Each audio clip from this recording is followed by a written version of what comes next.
1 says, do not make an idol and bow down to it. Commandment number 3 says, do not take the name of the Lord your God in vain. Number 4 says, remember the Sabbath day to keep it holy. Number 5 says, honor your father and your mother. Number 6 says, do not kill. Number 7 says, do not commit adultery. Number 8 says, do not steal. Number 9 says, do not lie. And number 10, do not covet.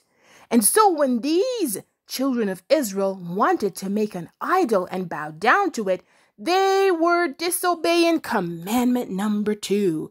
Now the question is, would Aaron, who's Moses' brother, would Aaron help them to make a god? Well, boys and girls, you know what Aaron said to them? Aaron says, take off the golden earrings which are in your ears, the ears of your wives and your sons and your daughters, and bring them to me. And then, sadly, when Aaron got all of this, he made it all into a calf. And he said to them, this is your God. Can you imagine, boys and girls?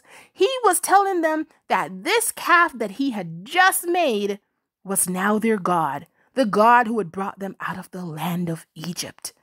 Now, do you think God was happy with this? No, God wasn't happy. In fact, the Lord said to Moses when he saw what was happening, he said, Moses, I want you to get down from this mountain because the people, they're being corrupted.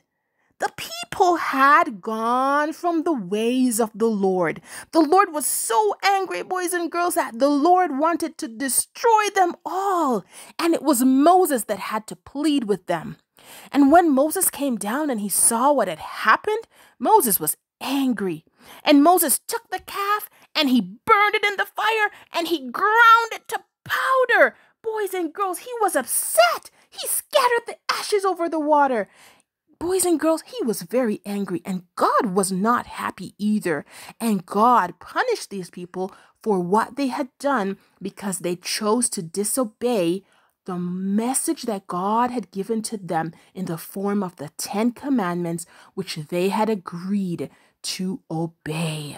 Now, boys and girls, today, we also have these commands that God has given to us. These commands that we have here are things that God wants us to follow. Things like honoring your father and your mother. This is something that God has instructed you to do. And so, even though you might feel like your mom or dad said something you don't want to do, remember, it's commandment number 5 out of the 10 commandments that God gave us. And the same way God wasn't happy when the Israelites chose to disobey his 10 commandments, God won't be happy if you choose to disobey the 10 commandments. So I encourage you today, boys and girls, to obey the 10 commandments that God has given to us. And guess what? We'll see you next time in our next podcast. See you next time, boys and girls.